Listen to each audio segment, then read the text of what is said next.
Hey everybody, this is Bradley Bennett with Semantic Mastery. This is Hump Hangouts, episode 180. I'm sorry I'm a couple minutes late or a minute late. I had the wrong Hangout started, so Marco and I were on the Mastermind webinar for tomorrow.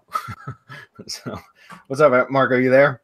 What's going on, man? Yeah, I made it. This one says Digital Marketing Q&A instead of Mastermind. So, anyways, so hey guys, Adam's not here, and as you can tell, we're coming apart at the seams. So it's going to be Marco and I today alone, I think. I don't really have many announcements except for we're going to do a little bit of teasing as usual.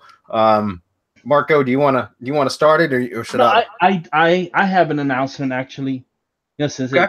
I announced it in Hangouts a while ago, but once you guys agreed to it, it's the charity, right? Mm-hmm. Subs for Kids. I'm actually taking over all of the online marketing, let's call it, for the charity to generate. Take what we did last year during December, which we made it to 10K, right? December and January, and try to get them even more. What they need, that their operating budget for the year is our goal, which is $60,000. Of that, 90% of that 60,000 goes to the kids.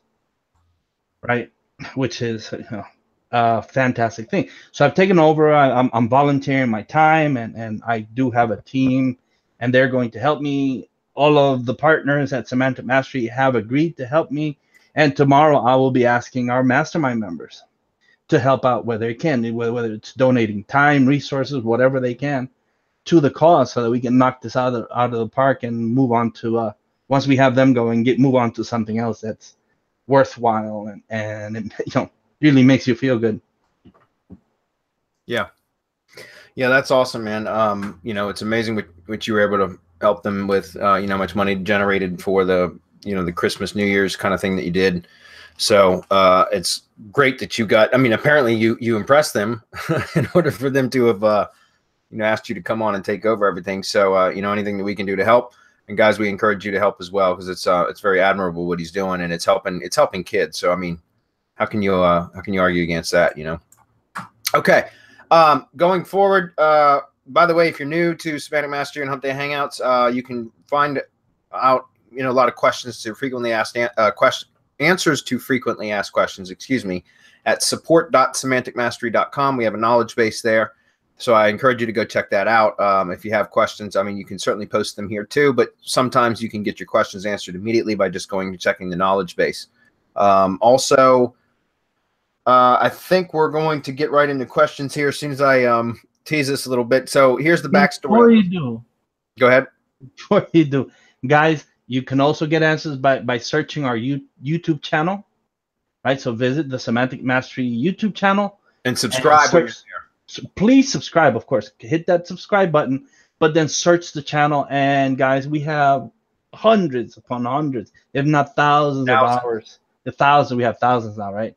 Of information that's there free for you guys to look through, so you can get started, start making some money, then come join our paid groups and make some more money, and then just scale it out, man. So you have a really successful business.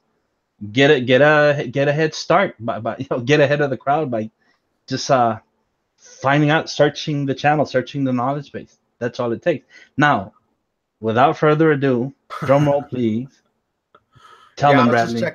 Just when you mentioned how many videos we have on our YouTube channel, I just went and checked. I'm looking at it now. We've got 2,107 videos in our channel. Now, not all of those are public, but there's a lot of damn videos in there, and we're getting like close to 20,000 views per month. It's insane. So anyways, please subscribe, guys. We actually just kind of recently just crossed the 5,000 subscriber threshold. So, I'm trying to push to 6 as soon as possible. We're trying to eventually get past the 10,000. And this is all organic. We're not even, you can set up some like YouTube ads for subscribe and stuff, which we probably should do eventually this year. When I finish the prospecting module in the mastermind, we're going to be going into video marketing, and we'll be on that for about 6 or 8 weeks. And I'll be setting up various different types of YouTube ads.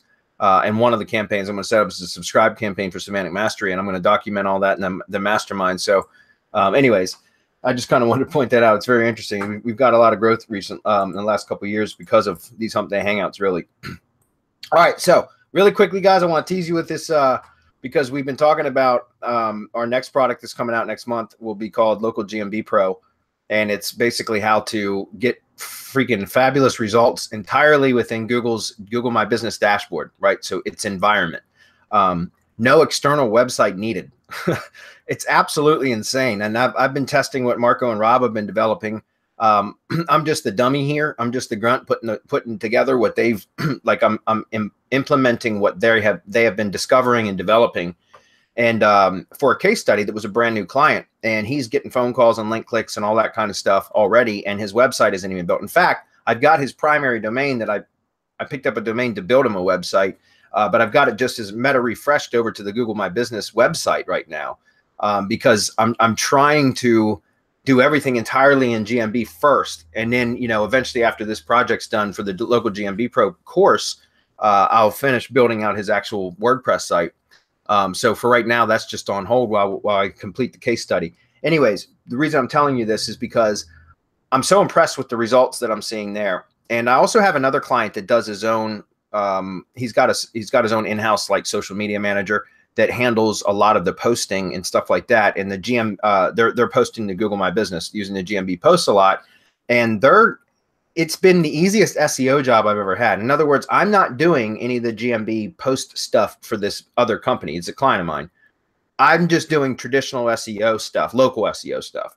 So ranking them in maps. However, because of the activity that their social media manager has been doing inside the Google My Business dashboard, it has made makes me look like a freaking rock star with me having to do very little work. So between that and this new client that I'm setting up exclusively in GMB right now, I'm so excited about it that I decided that I was just going to go ahead and pitch all my existing clients, well, my best clients anyways, right now with an offer to get set up on a GMB basically posting service that I'm going to train one of my VAs to do. It's very simple to do. And there's a service that one of you guys on Quit This House, who's always here on our Hump Day Hangouts. He's the one that sent me a link on a Hump Day Hangout several weeks ago, maybe a couple months ago now, and asked me to check out a service called Sendable, sendable.com. And it posts to, it's just like Hootsuite or Buffer, but it also posts to GMB business, right? So Google My Business. So you can post to GMB posts with this service. And I told him I was going to test it out. So I bought like an individual, a micro account or something like that. It's $29 a month, and tested it with one business, which is the CrossFit business that I'm part owner of now, and started to see some results there too. So I went ahead and pitched my clients today. I pitched 3 clients today of mine that have been existing clients for years on upgrading them to doing as an add-on service to do GMB posts for them. So because I was looking at the Sendable pricing page, and they have an agency account. It's $200 a month, right? And I'm only paying $29 a month for a single account right now that I was using just as a test for one of my own businesses. However, like I said, I was like, okay, you know what? This is working really well, and I want to start applying this to other lead gen properties that I own, as well as to, so I'm going to train a VA how to do this, because it's like, guys, it's like SEO without having to do SEO. Like, you don't have to build backlinks. You can, and it will help. You can build, with press releases and all this other stuff. But my point is, it's producing crazy results. So why I'm trying to tell you this is because I pitched 3 of my clients on it today to give them a discount because they're longtime clients for a GMB posting service, and just to test, really, to see what kind of response I would get. And out of the 3, I've already got one. I'm going to show you the email thread here in a second. I've got it screen captured, and I've got the sensitive stuff blurred out. But within just a few minutes of me sending out the email, I got an email back. He was like, hell yeah, sign me up. and so I've got another client out of those 3. So 2 out of 3 who's already we've been conversing back and forth now with several replies. He's very interested. He's the type that likes to get to know a little bit more about exactly how it works. So I've been kind of explaining to him how it works. So, and the other guy, I bet, hasn't even read the email yet, but I'm almost certain he's going to jump on it. So my point is, guys, I just took a service that I've just learned about that I know works, that I can train a VA to do, that can be done in Sendable, so posts can be scheduled out in advance. So it's super, super simple to do, and I can train a VA to do it. Sendable has an agency package. It's $199 a month if you pay monthly. If you pay yearly, it's like $160 a month or whatever, but you got to pay it all at one time, obviously. And I just pitched 3 of my clients on doing this service for them for $250 a month, which is about 40% off what I will be selling it for when I roll it out to the rest of my clients, as well as make it a service that I start pushing and you know, prospecting as a new service, which I'll be probably selling it for $400 a month. So I just pitched 3 or $250 a month. One of them's a sure thing. One of them is almost gonna. I mean, I'm pretty sure he's going to sign up because he's been asking so many questions. That's a good sign. And the other guy, I bet he hadn't read it yet. But I know this guy, and usually whenever I, you know, advise him to do something, he does it. And so $200 a month for Sendable, and I just generated $750. Well, I haven't yet, but it's likely that I will generate $750 a month in revenue, right from just doing an email pitch explaining this method. Does that make sense? So the reason why I'm telling you guys this is to get you excited about, you know, this is a service that if like you can literally sell to existing clients and instantly create a new stream of revenue that is easily outsourceable, that you don't have to do. All you got to do is develop the process and hand it to a VA, teach a VA how to do it, right? And so again, I just wanted to tease you guys a little bit. I'm gonna drop this link on the page. You can take a look at it. This is the GMB pitch thread.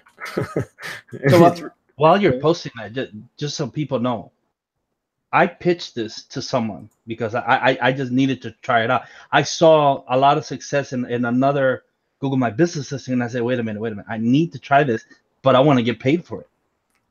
And so I went back and forth with this person until I said, well, look, pay me and you're going to get calls. If you don't get calls, then don't pay me anymore after that. However, after a certain amount of calls, my fee is going to double. And if it then doubles, then my fee is going to double. So every time her calls double, my fees double. So I started around at $4,500 a month. And it's totally worth it because it's personal injury, right? Personal injury, yeah. And it's in a major competitive area. New York City, you can't get more competitive than New York City, right? Personal injury attorney.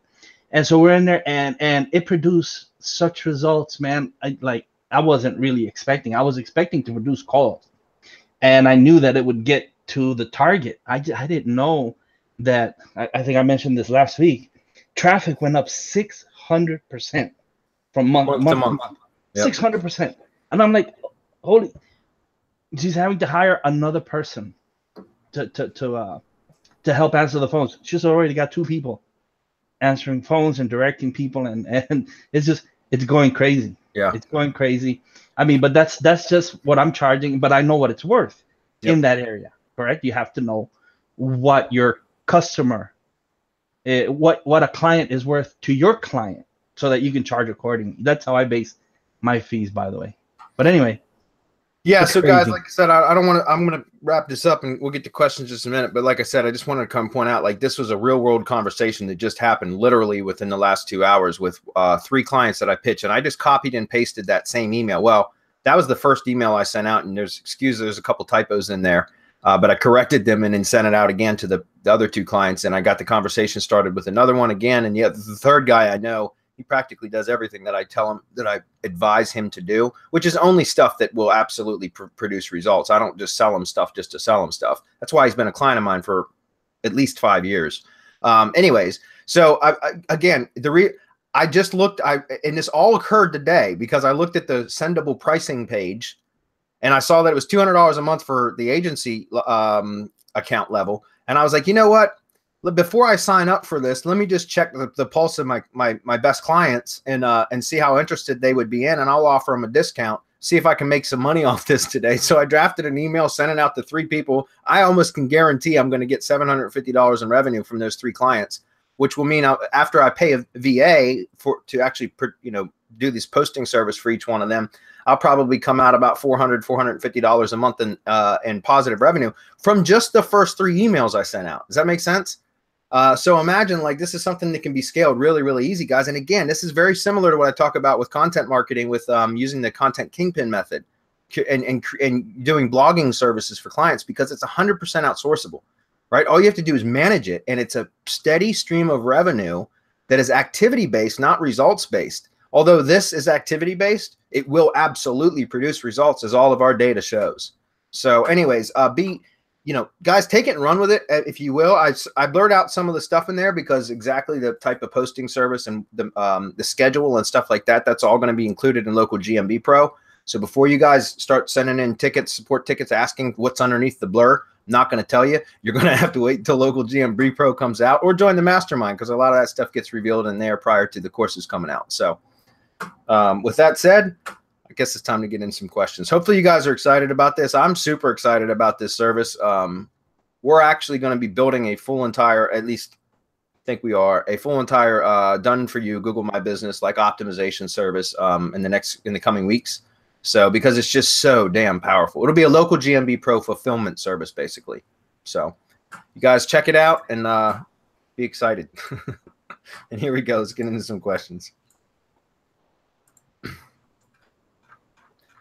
All right, so Melanie's up first. Says, hey guys, can you explain, excuse me, let me open this up a little bit more.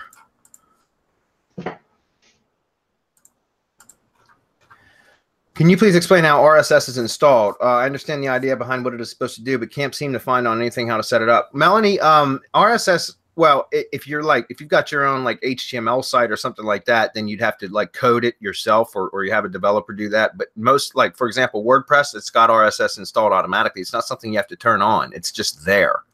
And so you would go to whatever, if you have WordPress, I'm just assuming you do. And again, most CMSs have RSS automatically installed by default, right? And so it's just, you got to just figure out what the feed URL is. And typically it's going to be domain.com, whatever your domain is, right? .com, whatever.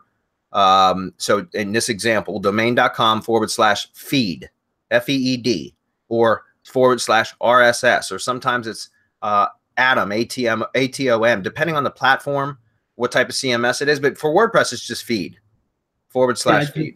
I just posted an example of the Semantic Mastery feed. Okay. The one with the plugin, or no? With our plugin? No, without. Okay. There you go. So that's all you got to do, Melanie. If you've got, like I said, something that's custom or HTML, you'd have to have a developer create that for you. It's not something I'd be able to educate you on, because I don't know how to do it. I'm not a coder. Okay. Ronald says, hey guys, wanted to say thanks for always dropping knowledge every Wednesday. I'll +1 that. Thank you, Ronald. He says, looking to add reputation management to my service packages, and I wanted to know if you guys are outsourcing to a service provider or outsourcing to a VA. I'm looking for a provider and would like a recommendation. Anyways, keep the knowledge coming, and nothing but love from sunny South Florida. Okay, Ronald, I am doing reputation services now. It's just part of my SEO now. They're all one and the same, just very much like content marketing. It's just standard operating procedure now. Like and this is kind of funny, but when I started adding reputation management into my services, I went ahead and pitched all my clients, my existing clients, on it for a very good price once again. And some of my clients took me up on it, but several of them did not. However, and this was about probably 6 or 8 months ago when I started doing that, pitching all my existing clients on reputation services. And again, some of them took me up on it. Some of them turned it down or declined. However, as months progressed, because I feel that reputation is so much a part of local SEO now, I went ahead and added the clients that turned me down onto my reputation marketing app anyways. So they're not even paying for it, but they're still getting the benefit of it. And again, the reason why I did that is because it helps my SEO job. It keeps my SEO job easier to fulfill, because reputation has such an impact on local rankings now, if that makes sense. So even though I'm not getting paid for it, it's a simple process, guys. If you have a good reputation marketing app that you're using, it's like literally data input. Like it's data entry when you first add your client to the system. And then the system should pretty much handle everything thereafter. You may need to occasionally go in and manage it, or like create a report. Most of them have automatic monthly reports, but it would be good and wise for you to go in and check it once a month anyways, or every couple of weeks, just to see the health, like how the campaigns are going for each client, that kind of stuff. Or you could train a VA to do that, which is what I would recommend. I still haven't done that yet. I'll be 100% honest. I'm still managing the reputation app myself for my clients. I have not trained a VA to do that yet, but I'm close to doing that. That said, I'm going to tell you the 3 there's actually 3 services that I can recommend, or two of them that I've actually used, that I'm using right now. Okay. The other one I've looked into, and I would sign up for it if I hadn't just signed up for a much kind of higher level service. So the 3 are the one that I'm using right now is Rep Kahuna by David Sprague. It's very inexpensive. It's not the best reputation marketing app out there, but what I like about it is it's inexpensive. And it also integrates with several of his other products, like his review commercials, the Rep Video product, which I use a lot. That's a great foot in the door strategy. He's got local analyzer landing pages. That's something else that's really cool. It's a great foot in the door strategy. It's a great way to prospect using the local analyzer landing pages.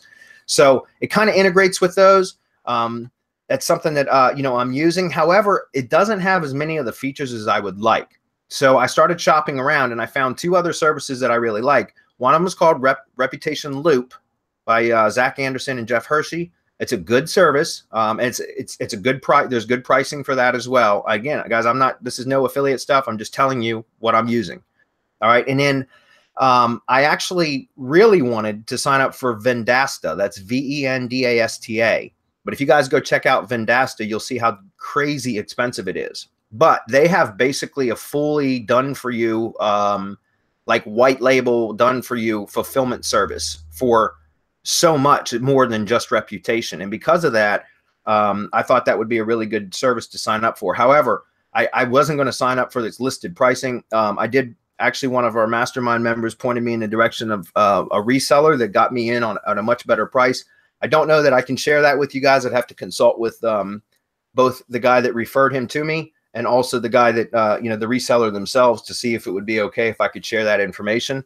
But those are the 3 that I like I said, on the lesser expensive stuff, David Sprague's Rep Kahuna is good. It's a good starting point to kind of test, see if it's a service that you want to do, something that your clients, if you have existing clients, would appreciate. You could also learn how to sell this kind of a service using that product as an entry level, kind of like reputation marketing service. And don't get me wrong, guys, it's not just an entry-level service. You could create a whole business using that service alone. I just was looking for something with some more features.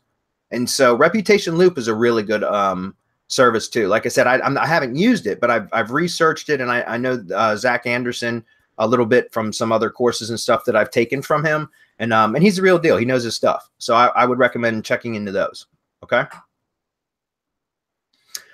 Okay, this is a good one here. Kendrick says, I've heard Bradley mention using YouTube ads to rank local lead gen videos. Can you please explain this in more detail? Thanks. I think you skipped Dustin. Oh, I did skip Dustin. I'm sorry, Dustin. I apologize. He's probably pissed. Hey, guys. He says, I would like to know, does it still make sense to make PBNs that auto-post content from other sources? For example, if I make a PBN that posts on a regular basis content from randomly chosen relevant RSS feeds, is that considered spam, or isn't that just the same like any other press release site? Excuse me. And if that would work, then is it necessary to line the source that the content was scraped from? Okay. First of all, yeah, they still kind of work, but I wouldn't use them to point directly to your money site. If you have, you could use them as like tier 2 links to point to tier 1 links, like your syndication network properties, your branded syndication network properties, things like that. You could power up other tier 1 links with them, but I would not point them directly to your money site. Never do I ever recommend pointing automated content of any sort, guys, with links, links embedded in the automated content to your money sites ever. Okay. With that's something we stopped doing 2 or 3 years ago now, for good reason. All right. So again, yeah, you can do it if you build them well. You still should worry about. Then that's part of the reason why I don't like the whole PBN thing, is worrying about footprints and all that kind of stuff. Now it's very, very important that you avoid that kind of stuff, even at tier 2, guys. Especially if most of them are pointing links to all branded properties, you can create a footprint. So you got to be really careful about what you're doing, because even if you're not pointing directly to your money site, if every post has a link that's going to a branded property that's the same brand, it's very easily detectable by the algorithm, right? So you got to be really careful about how you do it. It still works, but I would do some I'd be real careful about what you're linking to. Not always just branded tier 1 properties. You might want to link to tier 3 properties. You might want to do posts on those that just don't link to your properties at all, so that you can really make it look random and varied. Okay.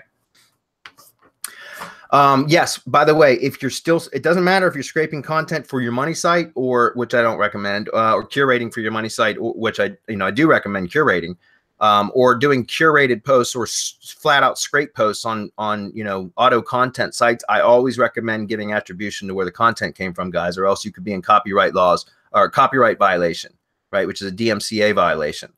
And you can literally get fined for that stuff.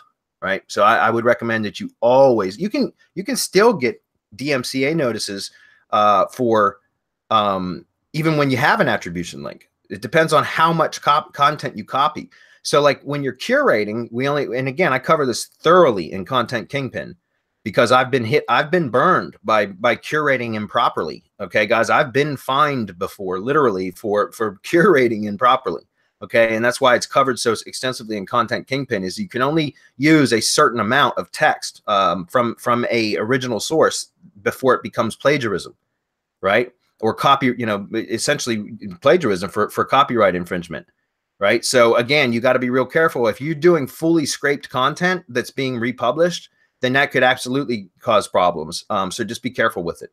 Okay, and again, that's why hiding your footprint is so important, because if you're going to do that kind of stuff where it could cause problems, you want to make sure they can't trace back who owns the blog, So just think about that. All right. I don't recommend it, honestly. There's a lot of other ways, which is what we teach. You don't need PBNs. They still have their value at some level, but I just try to avoid it because there's more headaches than they're worth. They're dying. They're dying. I mean, they barely have a pulse, and the way that they have to be done now is totally different. So why go through all that trouble when you could just do a drive stack and a G site? Yeah. Okay, so next, Kendrick says, I've heard Bradley mention using YouTube ads to rank local lead gen videos. Can you please explain this in more detail? Yes, Kendrick. So here's the thing, guys. This is something that, everybody talks about CT spam, right? Click-through spam apps, and how they worked so well for so long for helping to rank, which would, those of you that aren't familiar with that term, CT spam, that's called click-through spam. That's what I named it click-through spam several years ago when crowd search came out. Actually, before that, when I was using just microtask workers. But essentially, engagement can rank YouTube videos, guys. Especially engagement for local, when you're trying to rank a video for local terms. If you can get local engagement from people that are clicking from local IPs, then it's huge for ranking videos locally, right? Even in very competitive terms, I've been able to rank for videos by using YouTube ads. And the way that I do it is very simply the video that I want to rank. Okay, I use that video URL as the ad URL in YouTube ads. So you go to AdWords, you click on start a new campaign, make it a video campaign, and then you put in your you start selecting the settings for your campaign. Which the first thing that you want to set is and I'm not going to go through and actually set up an ad, but I'm just explaining it to you kind of in high level here. But the first thing that you want to do is set up your for local video, and that's what your question is about. You want to set up your geo-targeting. And so your geo-targeting could be whatever you want it to be. Like if you've got a contractor with a 50-mile service area from where their business is located, you could literally put 50-mile radius and then put the GMB business address in, and it will serve your ad to anybody within that 50-mile radius. Okay. Or you can do it by zip code, or by city, or by county, or by state, or by country. Does that make sense? So I'm assuming for a local lead gen video, you're probably going to want to do it by county, by city, or by county, or by radius. Okay, and you can do multiple counties too, by the way. So if it's a contractor that covers, and I just use contractors as examples, guys, because that's the type of people that I work with. But generally, like if a contractor covers like a 6-county area, you can just put those 6 counties in, and it will cover every area in there. And that means anybody that does a search on YouTube and looks at a video within that rank, and they're in one of those counties or one of those locations that are listed, they can possibly see your ad. Now, the next kind of targeting. I've done it with just plain broad targeting, and it helps, but it really helps. What I mean by broad targeting, guys, is like, how do you narrow it down besides just geography, right? Well, you can do things like keyword targeting, placement targeting, which is where you hand select specific videos that you want your ad to run in front of. You could also do topic targeting, and you can also do things like what they call interest targeting, which is what I found to be the most effective. Okay, topic targeting would be the second most effective. Okay, so here's what I'm getting at. First, you set your geographic targeting. Then, when you get to your your audience targeting, you want, if you can, you want to first check your interest. Go to interests, open that up, and you're going to see what they call affinity audiences, and you're going to see another one called in-market audiences, and then another one is like life events. Life events are like people like getting married, graduating college, they're moving, things like that. So that's a really good, I haven't done any marketing in those categories, so I haven't tested those targeting types, but the in-market audiences is incredibly powerful because in-market audiences, and again, that's in the interest targeting. So in-market audiences are people that have recently, very recently, been actively engaged in searching and viewing content that is related to the topics that are listed in that in-market audience topic selection, if that makes sense. So open that up and scroll through it and look and see if you can find your specific service type or business type in the in-market audiences list. If you can, select that, because now you have people that are, and it doesn't matter which videos your ad runs in front of. By the way, you want to set this up as an in-stream video, in-stream ad. Okay, not a what they call a video discovery ad. Video discovery ads are the ones that show up in YouTube search at the top. And then somebody clicks on the video, it shows the video thumbnail and all that, and then they go see your video. Where all I'm looking for is YouTube to register engagement from somebody that is in the local geographic area. So it's a local IP click, and that as in market, especially if I can, if I can't find an in market audience for the particular campaign, then I would go to topic targeting, which seems to be okay, but it doesn't work as quickly or as well as in market audiences. Because so what I'm saying is, let's say somebody's in the they just got done searching for roof repair companies. Okay, just an example. Let's say they were searching for roof repair companies, and they were looking at content for how to fix a roof leak. Things like that, right? So they were looking on YouTube, they searched Google, maybe they went to thisoldhouse.com or homeandgarden.com and were looking at articles about roofing leaks or, roofing stuff, period. Does that make sense? Now Google's tracked them or identified them as somebody that's in market for roofing services. And so now when you select the proper geographic targeting and you select that in-market audience for roofing services, which exists, by the way, because I have roofing clients, I'm using it right now as we speak, then anybody within that geographic area that goes to YouTube for any video whatsoever, let's say they want to watch a video about, I don't know, stupid CrossFit fails. I use that one because there's funny videos about that. But they're in there just for entertainment one night, and they're looking at CrossFit fails or gym fails or, funny cat videos and stuff like that. Well, all of a sudden, a roofing video pops up in front of, as an in-stream ad, in front of one of the videos that they clicked on. Does that make sense? It doesn't matter that right then and there they're not looking for roofing services. All that matters is Google knows that where they're located, and it knows that they were in market for this, and now your video just got seen. Whether they click on the ad or not, it doesn't matter. They now have seen and engaged with your video. Does that make sense? If you were doing roof repair video stuff. So my point is, it works really, really, really well. And so the number one thing is geographic targeting.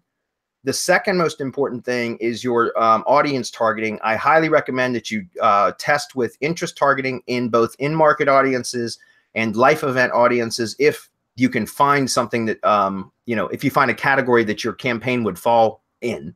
If it doesn't, then go to topic targeting. You can find much broader stuff in topic targeting. It's not, those users have a history of an interest in that specific topic. So stuff like roof repair, a lot of the times you might be able to find a topic, like a topic about home improvement stuff, but that's just people that are interested in home improvement in general. So that's not quite as targeted as somebody that has actively been searching for roofing related content online, because they most likely have an issue that needs to be resolved. If that makes sense. Okay, so I know that was a long explanation, but that's a question that comes up often. So we'll probably make that a frequently asked question, and hopefully that makes helps you guys with that. As far as just really quickly, the strategy that I use with this, guys, because again, if you can generate leads from that, which you absolutely can generate valid leads from that when you have your targeting very, very tight, very dialed in. But I don't look for leads from that. All I'm looking for is actually those registered engagements so that it helps it to rank in Google search. Because when it ranks in Google search, then I will end up helping me to rank, generate leads. But it does happen from time to time where we'll actually generate leads from that ad itself, right? Which is a bonus. But as far as the actual the bid strategy, what I do is I just always do manual cost per view, and I set up like to always start, guys. I do $1 per day. That's it, $1 per day for a video. And I always start my campaigns at max cost per view at 25 cents per view. And then once the campaign starts running, it starts receiving impressions. It starts getting viewed, which will show as an engagement, as a specific engagement column in AdWords. Then it will start to show you the average cost per view. And most of the time it'll be like, 12 cents, 13 cents, 10 cents, or 11 cents, something like that. It'll be somewhere in that range. And then what I do is I start going in and backing my max cost per view bid down from 25 cents to say maybe 20 cents. Let's say my max average cost per view is 12 cents. Well, I'll back it down to 20 cents. Then I'll back it down to 15 cents a couple days later. And then I'll start backing it down 1 cent at a time. Like every day or every couple of days, I'll go in and I'll back my max cost per view bid down another cent, another cent, another cent, to where I get below that average cost per view at 12 cents. And what's funny is you'll see the average cost per view will drop, but you'll still get just as much impressions. But it's just because you're slowly bidding down. Like, it's crazy. But like I've got several campaigns running right now where my max cost per view is 1 penny. Which is insane because I've got it down to 50 cents per day as my bid, my budget, right? 50 cents per day, 1 cent per view. And so like literally at the very most, Google AdWords will charge me $15 per month to keep that video ranked by just having local IP clicks that are in market clicking on or engaging with the video, whether they want to or not. So it's a great strategy, guys. If you haven't used that for video SEO, certainly try it. It's something that just is like, it's been a trick up my sleeve for about a year now, and it just works really, really well. So CT spam apps aren't necessary for videos anymore when you can use AdWords and buy legal, valid views from people that are in market sometimes, from the specific locations that you want. And you can do it for as little as 1 penny per view. Okay. Great question, by the way. Gordon's up. He says, hey, guys, thank you very much again for the help you provide. Your generosity will be rewarded tenfold. Well, thank you, Gordon. He says, can you please help with the following? If you're looking to just rank in the local SERPs, but not in 3-pack, is it important to have a claimed and verified GMB listing as well as multiple local directory listings? And how many local directory listings would be ideal? Yes, only because having a verified GMB listing, it's not absolutely necessary to rank in organic, but it will certainly help. Because anything that you can do to validate the entity, and that's one of the primary ways you can validate an entity, is by having a verified GMB listing. There's other ways you can do it, right? We've talked about that in various webinars too, but there's things, like I just talked about an AdWords account. Set up an AdWords account and set up a funding source, billing, and run an ad for the business. Even if it's just YouTube ads and you've got $1 a day budget, there you go. You've just validated the entity because you've got a payment source on file with Google. Does that make sense? So again, it doesn't have to be GMB. There's other ways you can validate an entity in Google itself, but that is one of the primary methods. It's one of the most powerful ways. Okay. As far as citations, yeah, you should still get citations. Again, it's another way to validate the entity. The more citations or business directories out there that have the business, the NAP, name, address, phone number listed for a company, the more like votes that is for it being a valid and true business. Okay, so it does help. How many would be ideal? Don't know. I can't answer that. It's different for every single keyword and every single location. It's really going to depend on what the competition has, and also it depends on many things like how well your site is optimized, whether you have a GMB listing or not. There's a number of factors there, variables there that I can't answer that. Unfortunately, sorry. Okay, do you want to add to that one question mark before I move on? Yeah, the only thing I would add to that is I don't see why he wouldn't want to have a local or a Google My Business listing, a verified Google My Business listing, if he's local. Because due to the mobile first algorithm, what's happening is that the map usually triggers from some type of mobile device. You don't usually sit at a desktop, right, and look for a service or whatever, unless it's emergency. and you're at home or whatever, it's just more and more mobile. So it's over 60%, Yep. nearly 70. I'm seeing as much as 80% and 90% on some. And so you're omitting like the majority of the people who would find your services, one. And number two, since it's mobile first, it bleeds over into the desktop listing, and it brings up your SERPs. There's a correlation between all of that activity that we're generating in the GMB and better rankings. Now, we never guarantee rankings. We never say that you're going to get rankings, but there is a correlation. We're seeing it. Whether it's causation, that's another thing. I can't say it yet. We haven't tested enough, but I'm pretty sure from everything that I've seen that it is a direct cause and effect. I can't say for sure. I'm saying that in my opinion, there is a cause and effect relationship between all of that activity in Google, in the Google My Business listing, and ranking better in SERPs. It's not coming up. Damn it.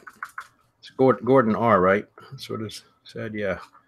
Did you follow him? I think you have to follow him. I just did.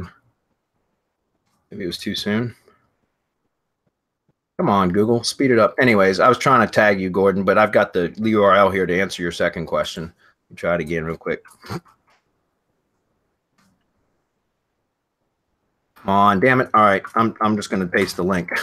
You can go find it, man. I don't know why Google's being stupid. Anyways, to answer your second question, which was, you mentioned on a recent Hump Day broadcast that you use P.O. box addresses for your GMB listings to get them claimed and verified. Doesn't Google prefer an actual physical address?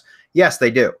Or is Google 100% okay with P.O. box addresses? No, they're not. It's against terms of service. I don't care. I do it anyways.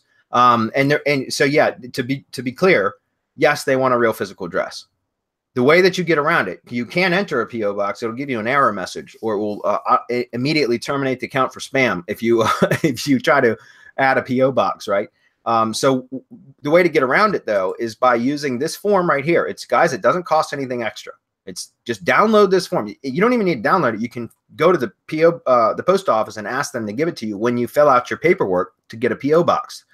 The thing is, though, well, they probably all know about it now, but several years ago when I started using this method, a lot of the post office workers, clerks or whatever, didn't even know about this option. And so I learned to start printing it out at home and bringing it to them, so that they didn't argue with me about that not being a possibility. Like, we don't offer that. Yes, you do. You know what I mean? Like, I used to have to argue with them about it sometimes in order for them to and show them the form. And so I just learned to do it on my own. However, probably now they're all aware of it. But just anyways, you can go download this form. You can register your P.O. boxes online, guys. They won't assign you the box number until you go in and provide valid photo ID plus a second source of like a vehicle registration or utility bill or something like that. And then you'll fill out the paperwork or sign the documents or whatever. You can pay for it and everything online too. You just still have to go into the actual post office to get your keys and to complete the paperwork. And just bring this in with you. And all you got, and once they give you the box number, then with this form, you write down the post office street address and the box number. That becomes, just like you see it on the top of this form here, that becomes your physical address for the P.O. box. So essentially, let's say the post office was at 123 Main Street and your box number was 101. Okay. Then you wouldn't put P.O. box 101, any town, Virginia 11111 is your P.O. like that. You would end up putting 123 Main Street number 101. That's the address you would actually input into GMB, and that's what you would use for all of your, like, that would be your NAP. Okay. So you actually, and make sure you use the pound sign as the, the P.O. box, the post office is very particular about that. They'll tell you, like, don't use suite, don't use box, use the pound sign. So just make sure that you do it. So that's how you do it. I've been doing it for years, guys. One thing I would recommend, Gordon, is do not register multiple P.O. boxes for GMB listings under the same account. Don't do that. You'll get your account scrutinized, and likely all of them will get terminated for spam. If you're going to create multiple GMB listings with multiple P.O. boxes, make sure that you create a new Google account for each one. You can add yourself as a GMB manager so that you can access all accounts and manage all accounts from your Gmail account. But just do not be the site owner or the profile owner from all one account. Because again, if you get caught and it gets terminated for spam and all of them are owned by the same account, Google's certainly going to look at the rest of them too. And if it determines that they're all post offices, which is very simple to do, you can do it by just looking at Google Maps, then they'll terminate all of the accounts. So again, you want to mitigate your risk by having them all separated by different accounts. Okay. Number 3, how many H tags can you use with keywords for the content on a single lead gen website page? I don't know. You don't want to spam that, Gordon.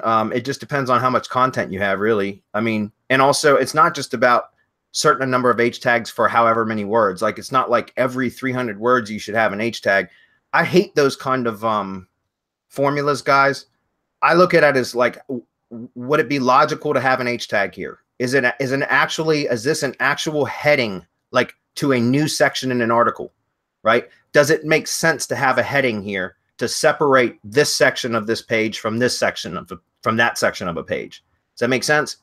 And so again, it's more about, are you logically separating your content up or dividing your content up with proper headings?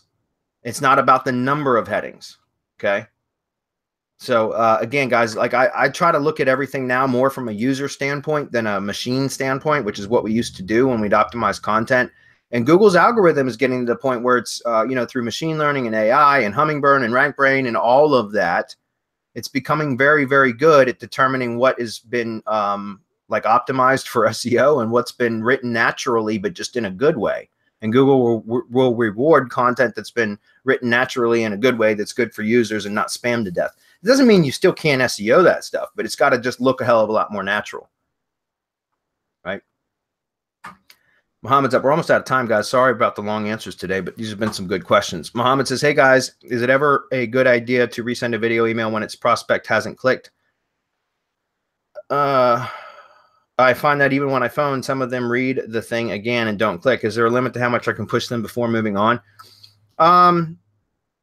I mean, that's up to you, Mohammed, how far you're willing to do it. Like, I know that you hear that common thing that people say it takes 7 contacts with somebody before they'll engage with a marketing message or something like that. You know, I'm sure you all have heard that kind of stuff. So it's up to you. How many times do you want to reach out to them?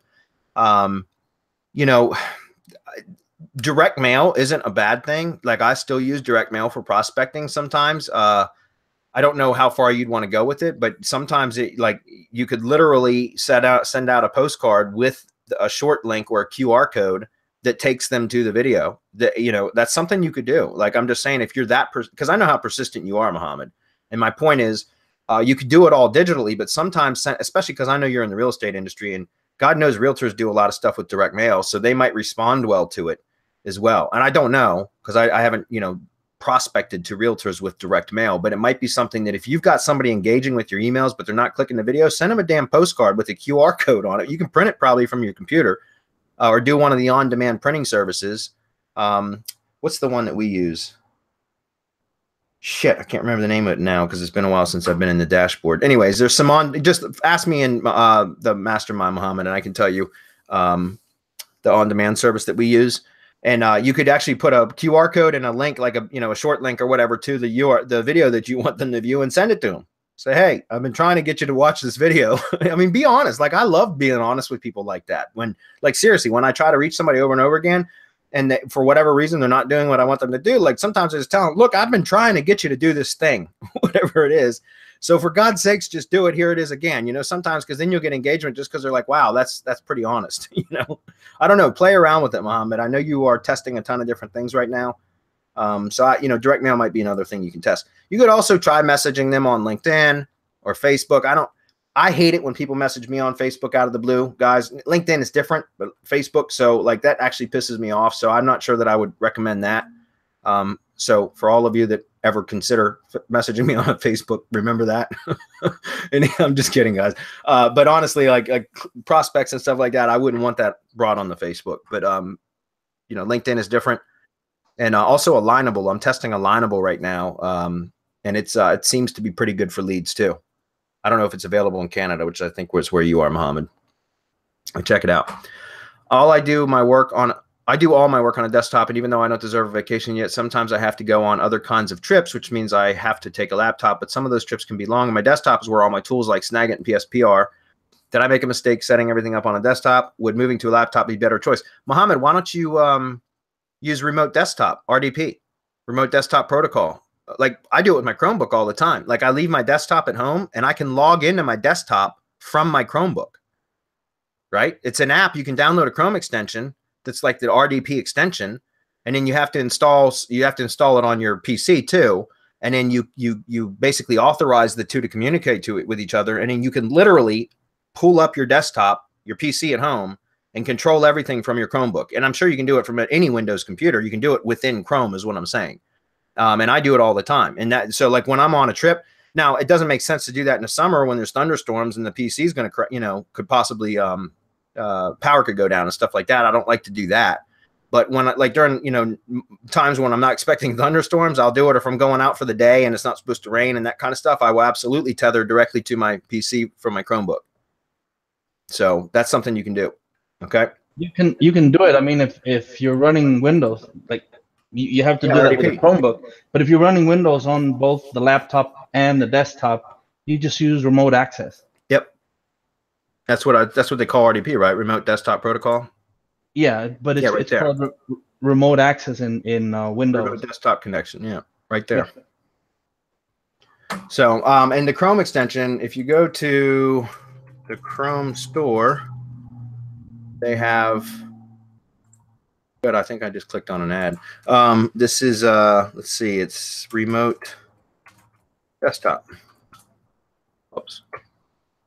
I could spell it correctly. Anyways, you guys can go search this on your own. My point is, they have a remote desktop solution that you can add. It's I don't know why. Well, I can find the exact name that I have installed on my computer and send it to you, Mohammed. Ping me in the mastermind and I'll get that to you. Okay. Nigel's up. He says, "Good day, gents." And to quote Hernan, "Very happy to be here. Thank you again for an amazing mastermind onboarding call. Can't wait to report back results. Wonderful experience." That's right. Nigel's new mastermind member, and we have a private call with our members when they first join. And Hernan was the one that got Nigel, and he told me he had a really good call with you as well. He posted it in our Slack group, guys. So so again, welcome, Nigel. We're glad to have you. He says, number one, having a site getting traction with decent brand recognition and search. 100% auto blog video. Awesome. Not monetized. 2-tier IFTTT and 1,000+ posts. No articles, pages, or links. Just some social. No YouTube yet. Looking for advice on best way to monetize. Should I go back, curate existing posts based on engagement and add links and perhaps repost, resyndicate using SM plugin, or just focus on new curated posts? Logical next step for link building. That's up to you. Like, I mean, stuff like that, you could put AdSense on. If you're getting a lot of traffic and you haven't monetized it yet, why not just go the easy route for now and put on AdSense where, because people will click, you'll start generating money from that. Something else you could do is affiliate offers. If it's a themed site, which I'm assuming it would be, I'm sure you can find affiliate offers or CPA offers that you can embed, banners and things like that on the site. That stuff works, guys. You can even set up like a rotating ad plugin and put in several different types of offers.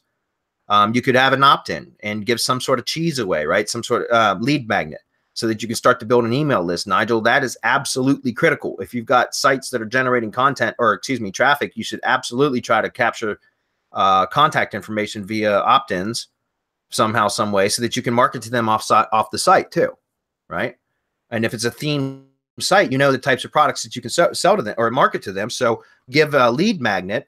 Offer a lead magnet. It doesn't have to, it could be a PDF, it could be a video, it could be any number of things that you could offer as with an opt-in. For in exchange for an email, you get this, and then now you've got an email list that you could also market to via affiliate offers, CPA offers, things like that. All right, something else besides that you could do. Oh yeah, remarketing too. Don't forget to make sure you got a remarketing pixel added so that you can start building a remarketing list that you could remarket to via YouTube, AdWords, the Google Display Network, Facebook, all of that. You could remarket to those people too. Again, if it's a themed site, then you probably already have an idea of what those people, that audience is interested in. Okay. Is RSS Masher with hooks still viable? Yes, it is. And can you give an example of how to use it to build and or dilute tier 2 syndication so as not to draw attention that all links from a single source? Yeah, very simply. Nigel, it is a valid product. Absolutely. It's a great product. I've always talked about my two favorite RSS tools are Rank Feeder, which is Lisa Allen's product, and then RSS Masher, which is Damon Nelson's product, for two different things. They're both very powerful. Rank Feeder is an SEO RSS tool. That's what I think of it as, specifically as an SEO tool. However, RSS Masher is can be used as a content distribution tool that is really powerful because you can splice a bunch of other feeds together, all related content. You can add your own links. You can embed stuff like into the actual feed output. It's crazy. Like it's really good for content marketing and for some of the stuff that we do with like tier 2 networks and stuff. So how can you use it? Very simply. Create your super feeds, right, which are your related content feeds that are spliced together in RSS Masher. And then once you have your super feed created, so your URL for that super feed, you use that as a trigger. So an if this RSS, paste your RSS feed from RSS Masher in as the trigger feed, then select each one of your properties and go through and just build those applets out at the tier 2 level. That's all you have to do. Does that make sense? Because here's the thing. Let's say you've got 5 related content feeds all spliced together. You only now have to build one set of applets on your tier 2 network for all of your related content feeds because they're all spliced together. It's all the output's all going through one feed, each individual input, right? So each individual input, RSS feed input will have its own attribution link and everything already built into the output feed. That makes sense. So literally, instead, like normally you would have to go in, if you had 5 related content feeds, you'd have to go in and set up 5 entire new sets of applets, which now, unless you've got a paid account, you can't just use the shared applet URLs anymore. Like, you can't duplicate them. You have to go in and manually set up each applet, and it would be a lot of work. This is a way to really significantly reduce time. But also, like I said, the RSS feeds are really, you can do a lot of cool stuff with RSS Masher. Guys, we're at the 5 o'clock mark. I'm going to stay for 3 more questions because we're almost done. So I'm surprised we didn't get a whole bunch of questions while we were on. That's unusual. Are we live? Yeah, we are. No, we're live. Okay. That's just unusual. We don't usually get a bunch of questions while we're on. Scott says, let's see. Okay, Scott, you know what? I can answer that question. We can't give away too much on GMB stuff, and Scott, you're a new mastermind member, so or newer mastermind member. But guys, we can't give away all the GMB secrets here on Hump Day Hangouts. I'm sorry, just can't do it. Scott, asking the mastermind. We're going to have a mastermind webinar tomorrow. I'd be happy to tell you exactly where that is because I was actually doing some searching for that just today, and I found out exactly where it displays. I'll show you. I'll tell you about that in there. Yeah, and Rob, this is something that we went and looked at Rob looked at last week or the week before, and it's in our sheet, our shared Word document. So it's in there, so you can go and look and see exactly where it lives. Yeah, it's funny because I didn't know it was on that sheet, and I literally spent about 20 minutes today researching, trying to figure it out, and I found it, and I was like, okay, I get it, and so it makes a lot of sense. So I'll explain that to you, Scott, tomorrow. All right. Jeff's up. He says, how does Google track traffic from one private domain to another? HuffingtonPost.com to mydomain.com, for example. A Google short link traffic would make things easy for them, and they could technically track a person's cookie from one site to another through Google Analytics and assume the person clicked through the link. But it seems they'd only be able to measure traffic from a small percentage of links if these were their only available methods. You're right. However, Jeff, think about this. Okay. First of all, Google Chrome is the #1 most used browser. So anything that anybody does while they're logged into Chrome, Google can see which websites they go from, whether they're private domains or not. It doesn't matter because Google is seeing what their activity because they're in Chrome. Okay, so why do you think Chrome or Google created Chrome as a browser? So that they could track everybody's activity and know exactly which links they were clicking and all that kind of stuff, right? So #1, if you're using Chrome, they can track it. #2, if both of those sites have analytics on them, or even one of the sites has analytics on it, the referral site, then Google will know it, right? Does that make sense? If they have Search Console installed or any sort of Google code installed on the site, then Google can track that stuff because they've basically given Google permission to inject code into their site. So Google tracks all that stuff, right? So if they got search analytics, or excuse me, search console or analytics, or if you're using Chrome, or if you got Google, if they have Google reCAPTCHA on the sites, or they have Google AdSense on the sites, think about that, guys. It's all Google code. Google gets to track inbound traffic and outbound traffic, right? So think about that, Jeff. And again, I think Jeff's a new mastermind member too. You guys are all on Hump Day Hangouts, but you're in mastermind. Yeah, I had the call with Jeff actually. He's awesome. Okay. I mean, yeah, that's awesome. He's new to SEO.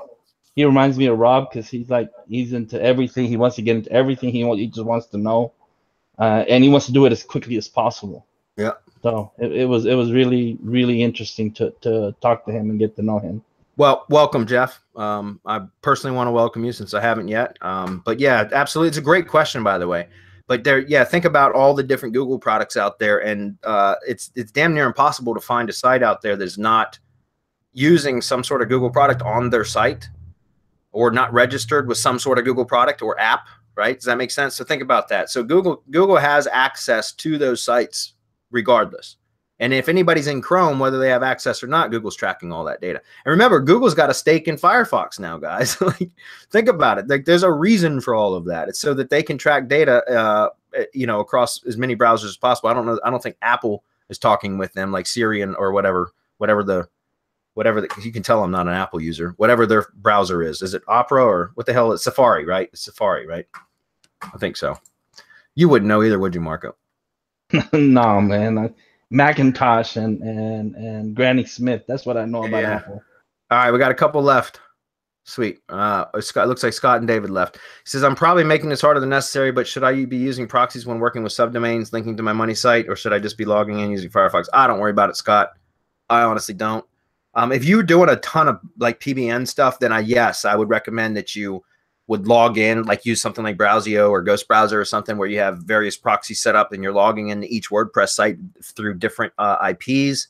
But again, like, guys, I don't really worry about that kind of stuff because, and I went through this kind of in great detail a couple weeks, maybe last week or the week before on a Hump Day Hangout, where you have to assume how much things have changed in the last few years because of the prevalence of Wi-Fi now in mobile devices. Think about that. Think about all the public Wi-Fis out there that hundreds and even thousands of IPs or devices are connected to the same IP. Does that make sense?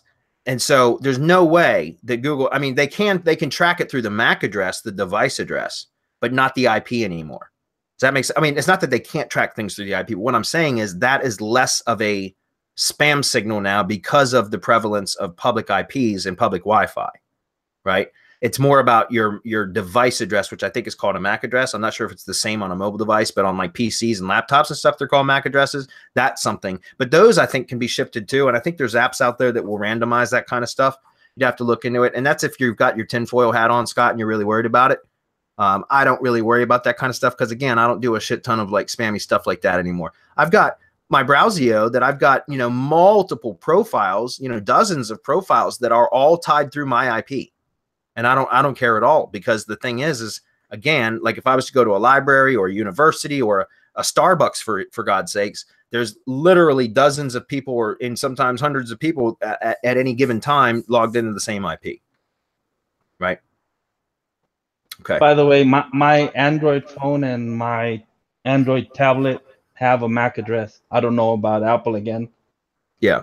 Granny Smith is my favorite. Thank you. Last one, David Kennedy. He says, I'm subscribed to Serpspace link indexer, and now I can find a page on the Serpspace site that says the indexer, but it goes nowhere. How do I gain access? Okay, David, submit a support ticket, support@serpspace.com. Because, yeah, as far as I'm aware, the link indexer had been shut down temporarily because all link indexing services have basically stopped working. But Dedia, our manager that manages all that stuff, he's been working on a solution. I don't know if that's available yet, but just submit a ticket to support@serpspace.com. I actually have an answer for that. Okay. It's not available yet, but I do know that Dedia has been able to achieve 40 to 50% indexing rate, which is crazy in today's internet landscape, right? Yeah. Because it's so difficult to index. But with those types of indexing rates, I know that he's going to talk to the guys at Serpspace so that we can revive the indexing service. Yeah. It's coming, David. So yeah, so David, I would say that if it's not available yet, which I didn't think it was anyways, just reach out to support and we can suspend that subscription for now, or you can use the credit somewhere else or something like that. Just work it out with. I don't handle the financial stuff over there, guys, or support, but I know that just contact support will get you squared away. Okay, guys, thanks for everybody being here. A little bit over, but that's okay. We got all the questions answered, so it was worth it. We'll see Mastermind members tomorrow. Most of you were on the damn Hump Day Hangout, so bye, everyone. Thanks, Marco. Oh, wait, Mark's question. Oh, did one pop in? Did somebody slide in at the end? Who did I miss? Backdoor to Reputation Kahuna. I'm sorry? It says, do you have a backdoor to Reputation Kahuna? I don't see that comment. I don't know. I'm refreshing. Hold on a minute. I don't see that comment. I see it. Okay. Well, I don't know why I can't see it. Let me see real quick. I know David Sprague's products. Usually it's just whatever their domain is assigned to that product /new. Let's just see if that works. Repkahuna.com. See if that is a valid URL. It is. Okay. So let's go to /new. Okay, so that's not a valid page. Hold on, it might just be at repkahuna.com because that's what they usually look like. Hold on. Register, current member. Yeah, it looks like you can just place your order direct from this page, guys. Just go to repkahuna.com. You enter your name, first name, last name, email, go to next step, place order. And then on that page, it'll, I think it's $99 a month, and you get, I think, 20 seats. Basically, you can add 20 locations for $9, and then there's upgrade packages too. But that ends up being $5 a month per location if you get all, you actually add 20 clients. So it looks like it's just repkahuna.com. Just enter your name and email, click place order. And again, I think it's $99. Don't quote me on that. But it's a decent price, and it's a great starter service, guys. Like I said, I went for something a little bit more robust as I continue to go dive deeper into that. So, but it's a great starter service, so you can start learning how to sell it and learning how to manage it. Okay. All right, guys. Thanks. We'll see you all later. Bye, everyone.